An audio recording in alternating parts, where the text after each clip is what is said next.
Hello friends, आज का हमारा नेक्स्ट टॉपिक है डेक्सोमेथासोन का पार्ट 3।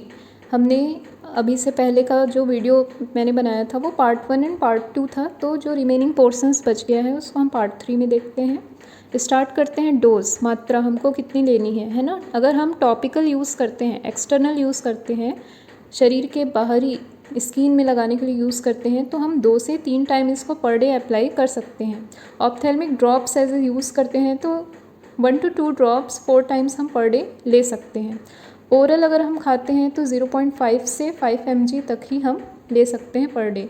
आईवी ले रहे हैं तो 4 से 20 mg तक हम पर डे ले सकते हैं।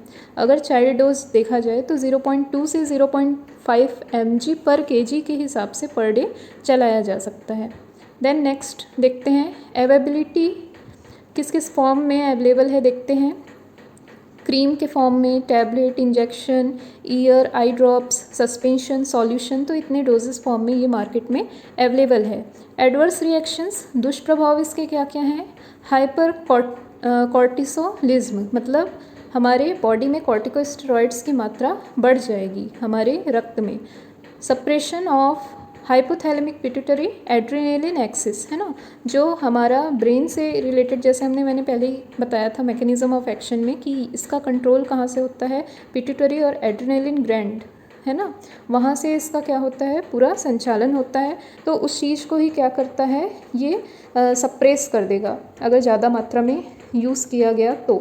इसके बाद है साइकाइट्रिक डिस्टर्बेंस, मतलब मानसिक अशांति रहेगी हम पेशेंट को, जी उसका क्या रहेगा, मिचलाएगा। तो इस तरीके का क्या है, हमें मेंटल रिलेटेड प्रॉब्लम्स भी, डिस्टर्बेंस भी होता है। देन नेक्स्ट है इम्यूनो सप्रेशन, जो हमारा रोग प्रतिरोधक क्षमता है उसको ही ये सप्रेस कर देता है, तो भविष्य में होने वाले इन्फेक्शंस का बहुत ही जल्दी असर करेगा हमारे ऊपर।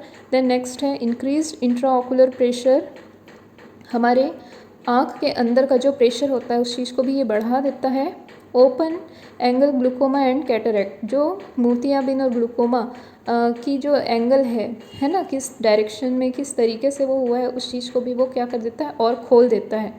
नेक्स्ट है ग्रोथ रिटार्डेशन इन चिल्ड्रन, बच्चों के विकास को भी ये धीमा कर देता है, मंदता ला देता है।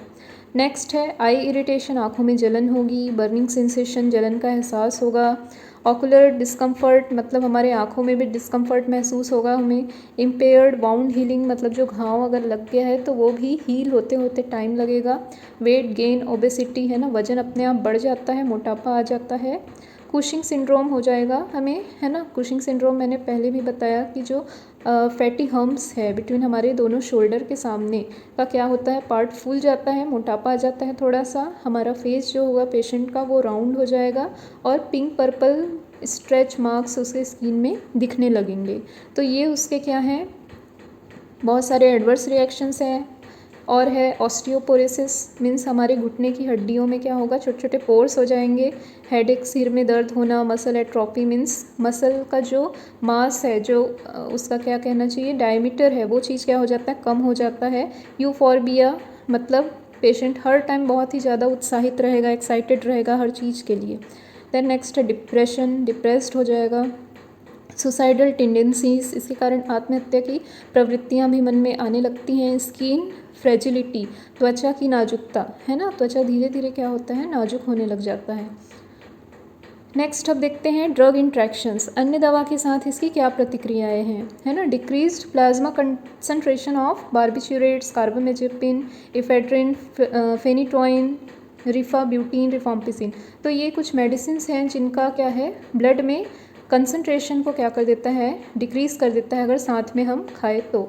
Increased plasma concentration of erythromycin, ketoconazole, ritonavir, इन मेडिसिन का कंसंट्रेशन ब्लड में क्या करता है, ये बढ़ा देता है। नेक्स्ट है में increase renal clearance of salicylates, अगर हम सैलिसिलेट्स जैसे कि पैरासीटामोल भी उसका एग्जाम्पल है, तो उसके साथ अगर हम खाते हैं तो बहुत ही जल्दी वो एक्सक्रीट आउट करा देता है। में enhance hypokalemia effects of diuretic, है ना, डायूरेटिक अगर साथ में ले रहे हैं तो उसका जो एक हाइपोकैलेमिया इफेक्ट होता है, मीन्स हमारे बॉडी से वो पोटेशियम को बाहर निकाल देता है, तो इस एक्टिविटी को वो और भी ज़्यादा बढ़ा देता है।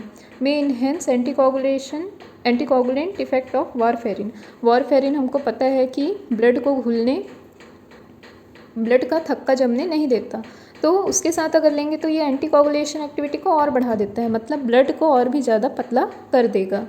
में diminish therapeutic effect of live virus vaccine. इसका मतलब ये है कि अगर किसी को वैक्सीन लग रहा है उस दौरान अगर वो डेक्सामेथासोन खा रहा है तो उसकी जो थेरेपेटिक इफेक्टिविटी है वैक्सीन की वो भी क्या हो जाती है, कम हो जाती है। देन हम देखते हैं नेक्स्ट स्टोरेज। रख रखाव कैसे करना है, बिलो 25 डिग्री सेंटीग्रेड। इसके जितने भी प्रिपरेशंस हैं 25 डिग्री सेंटीग्रेड से नीचे रखा जाता है, चाहे वो इंजेक्शन हो, टैबलेट हो, क्रीम हो, ऑइंटमेंट हो, सस्पेंशन हो, ड्रॉप्स हो, सबको 25 डिग्री सेंटीग्रेड से नीचे के ही टेम्परेचर में रखना है। अब कुछ ब्रांड्स देख लेते हैं हम। वैसे तो बहुत सारे ब्रांड्स अवेलेबल हैं लेकिन यहाँ पे मैं कुछ ब्रांड्स बता रही हूँ। इंजेक्शन डेक्सोना 4 mg का आता है, जाइडस कैडिला कंपनी का है ये। एंड टैबलेट डेक्सोना सेम इसी में इंजेक्शन भी है, टैबलेट भी है, 0.5 या 1 mg का आता है, ये भी जाइडस कैडिला का है। तो ये इंजेक्शन का डायग्राम है और ये टैबलेट का डायग्राम है। ठीक है फ्रेंड्स, तो आज यहाँ पे डेक्सामेथासोन जो कि एक कॉर्टिकोस्टेरॉइड्स ड्रग है उसके बारे में हमने पढ़ा। तो नेक्स्ट क्लास में हम आएंगे नया ड्रग लेके, नए कैटेगरी का ड्रग लेके। अगर आप लोगों को कोई स्पेशल ड्रग के बारे में पढ़ना है तो आप लोग प्लीज़ मुझे कमेंट्स करके बता सकते हैं। Thank you friends.